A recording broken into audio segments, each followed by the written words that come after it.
What's going on, guys?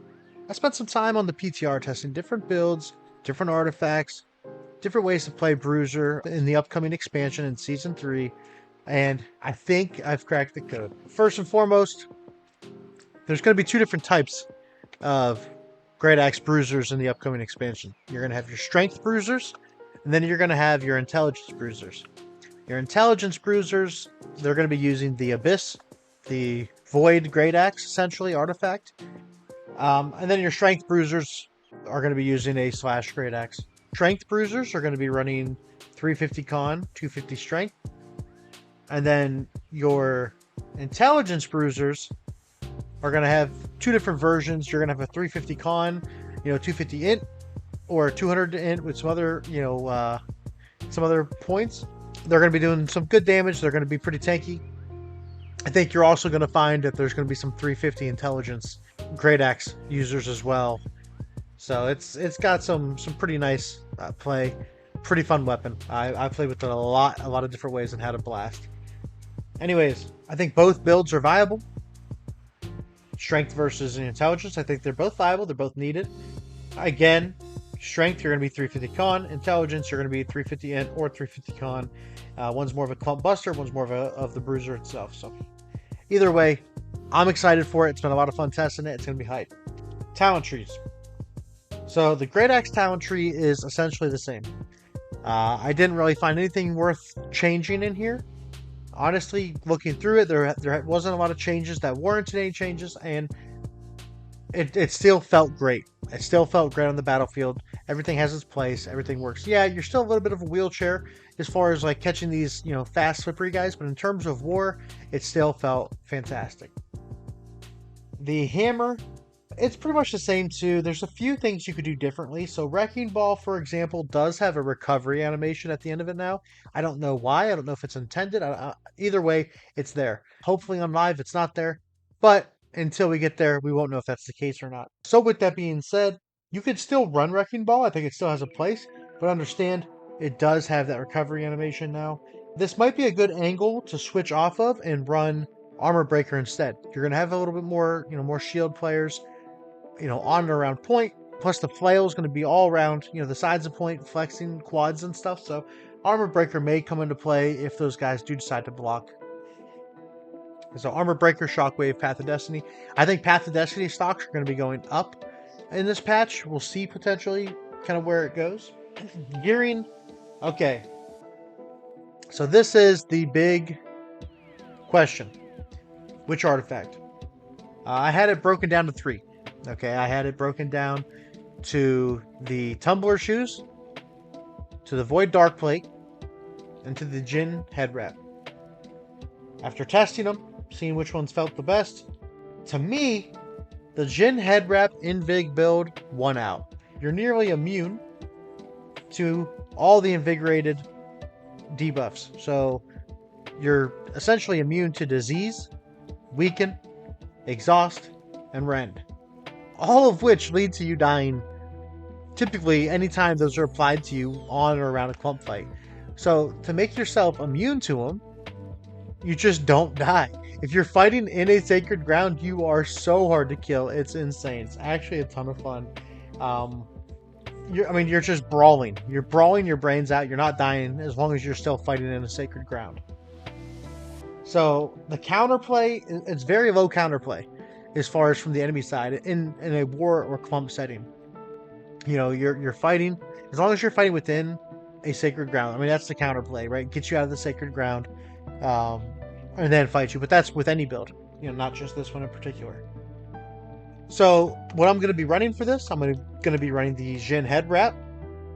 With that, I'm going to have 5 total invigorated perks on my gear. So every piece of gear is going to have it. The head wrap already has it. And then I'm going to have my other 4 pieces are all going to have it as well. I am still running Insatiable Gravity Well perk. Because you're not getting weakened, it's still doing decent damage. It's adding to that burst window of when you are pumping a clump. I'm going 4 health and 3 grit ward. So that's kind of the breakdown of what I'm running there. Great Axe itself, for the physical Great Axe, we're looking for Thwarting Strikes still. We had a lot of tests between Thwarting Strikes and Thwarting Counter. Myself, my personal opinion and belief is that Thwarting Strikes is still better. In the event that you're attacking somebody who they lose grit, or if they're a class that does not gain grit, aka VGIG, Blunderbuss, or again, any gritted players who lose grit at that time, you're losing that damage, whereas Thwarting, it's going to be consistent damage the entire time. So I did go Thwarting Strikes.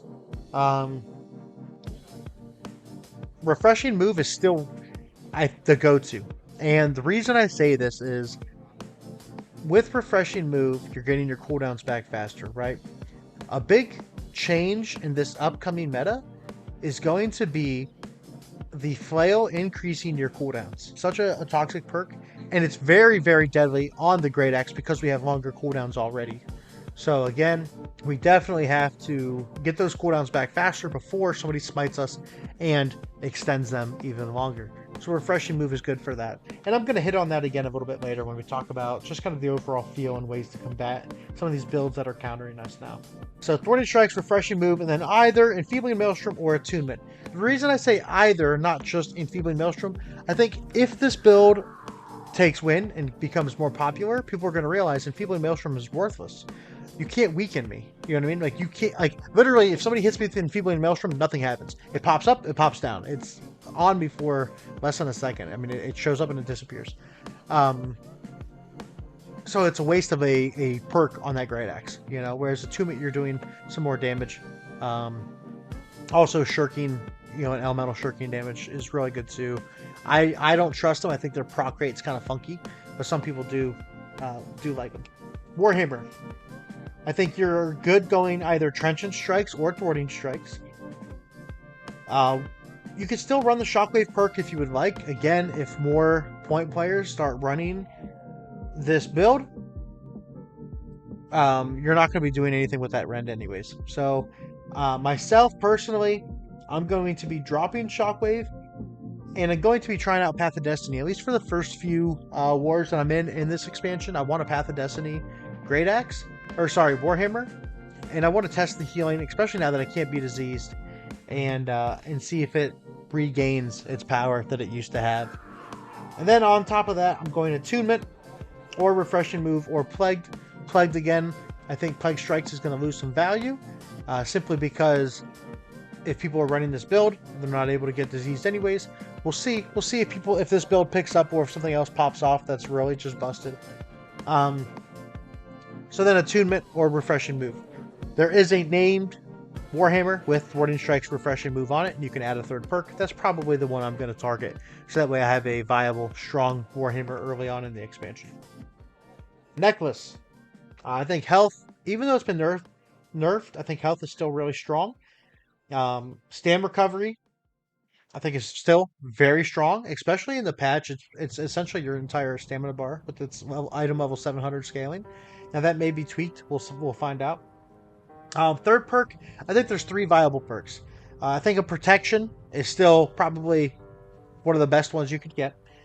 Divine gains a lot of power because you can't be diseased anyway, so you're always going to have that extra Divine, the extra healing.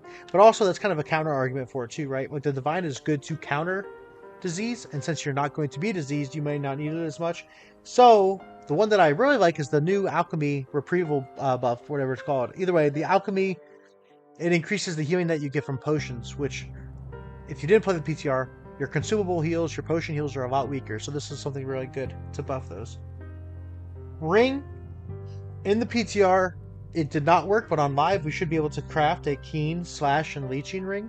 I think that's going to be the clear winner here. I think it's going to be very, very strong. Keen is already a great Axe perk. Slash, obviously, is a great Axe perk, and that's buffed to 7%. And then Leeching is also buffed to 7%, and you can't be diseased, so it's just a great ring for more damage and more survival. Honestly, all-around great ring. Earring. Refreshing Toast is still going to be a must. You know, it's still going to get your cleansing pot back faster. Still going to get your defensive consumable, your absorption ward potions back faster. So I think that's still number 1. Regen or regenerating. You have 350 con. You're stacking health perks. The regenerating is just going to be even stronger with that, and you can't be diseased. So you're going to get a ton of value out of regenerating. I do like regenerating. Nimble is still a good option as well, but I do like regenerating myself. That's what I will be using. And then for the third perk, Purifying's not bad. What's nice now is because these other debuffs won't stick to you, it'll target essentially either a dot or a root, of some form or slow. Or I think the one that I'm going for is going to be the Empowering Potion. So anytime you drink a potion, you gain 4-second Empower. Or the Fortify one would also be really good. But me personally, I'm going with the Empowering one. That's going to be my best earring. It's going to be Refreshing Toast, Regenerating, and Empowering Potion. So that's what, in my opinion, this is going to be the standard. At least this is what I'm going to be running. I do think it's going to be, I know it's extremely strong. This is essentially what I was running other than the ring in the PTR, and it felt amazing. It felt so good. Even against these cheese builds, no matter what I was fighting, it felt great. So I'm definitely a huge fan of it. So, definitely check it out. Watch when I'm streaming once I have the full build set up. Shouldn't take me too long to get, I don't believe. So, it feels really good. Okay. Season 3 fighting. So, what to expect in Season 3? Well, lots of magic damage. That's number one. Lots and lots of magic damage. Personally, I'm probably going to be running 2 emeralds and 6 opals at the start, and then I'm going to go from there. There's so much magic damage in this next expansion. Intelligence is through the roof bonkers on its attribute breakpoints and just its damage scaling. It is super strong. So I'm going to be running 2 emeralds for the thrust. For the blunderbusses, which are going to be hitting very hard. For the spears that are going to be everywhere with the scorpion sting, it's such a fun weapon. For the bows, the muskets, and then all the opals for all this elemental damage that's being added to the game. Well, I shouldn't say being added, but it's going to be in the game. Again, something I mentioned earlier. So, the flail. Flail is going to do 2 different things to us. So, one, freedom. Freedom does lose some stocks in this expansion in a clump fighting setting due to the flail. So, the flail, when it does its arcane vortex, its big spinning ability, if it hits you, it's going to place a CC immunity buff on you. Depending on their focus, it does scale up to 6 seconds. Now that buff can be removed through like diminishing perks, diminishing orb, diminishing shield bash, stuff like that, or oblivion. So the stocks on those go up because they counter this CC immunity buff. The reason this is important for us is the freedom stocks go down, right? We're getting freedom from flail, but also it counters some of our abilities. Our hammer gets countered from it. Some of our great axe, CC gets countered from it. So just something to keep in mind. If you grab well a clump, next thing you know, here comes the flail, spin, and now there goes your a lot of the debuffs that you've just applied, your CCs. So something to keep in mind. Also, smite. The perk, when it's on your weapon, it increases cooldowns hit by 35%. So essentially a third, just a little more than a third of your cooldown gets tacked on to your timer, but it will not exceed the max cooldown. So for example, Gravity Well is a 30-second cooldown on base. If you're down to 20 seconds and you get hit by smite, it will go back up to 30 seconds. If you're at 25 seconds, it'll go back up to 30 seconds. And then, of course, if you're at like 15, it'll go up to 25. It's going to add roughly 10 seconds onto it. So, super strong ability, super toxic. Depending on how much refreshing they're using and their setup, they can get that thing down to like a 9-second cooldown. So, if they really wanted to, they could follow you around and keep you locked out of your abilities. If they play it well and you play it poorly. You can dodge it. So, I mean, that's kind of the focus, dodge or get away. What this means for us is in a clump situation, we don't want to stay clumped. Get in, blow your load, do your damage, and then move on. Don't let these flails jump all over you and screw your cooldowns. And move on. Okay, that's kind of what this is going to lead towards in terms of the meta and the way we're going to fight. But again, so kind of going over the overall feeling as far as how it felt being a strength bruiser in Season 3 PTR, it felt great. Again, with this build, I felt unkillable. If I stood in a sacred ground that wasn't put on by some heavy flail player with 200 focus, I could not die. I mean, it just felt insane.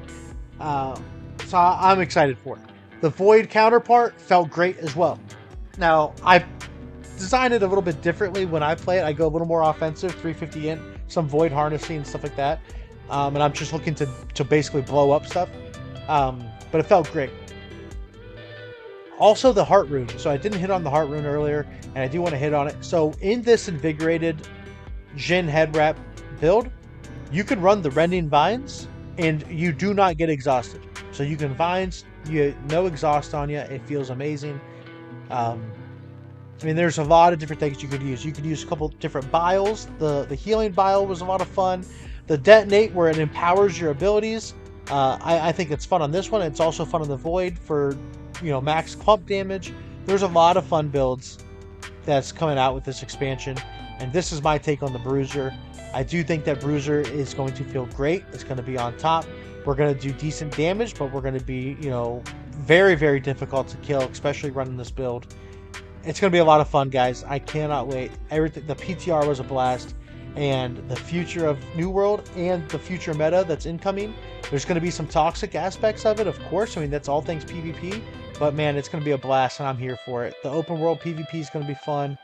The war scene is going to be fun, especially these first 2 months. It's going to be a dream while everyone's figuring out the meta, countering metas. It's just, I'm excited. I'm here for it. It's going to be a blast. All right, guys, thanks for hanging around.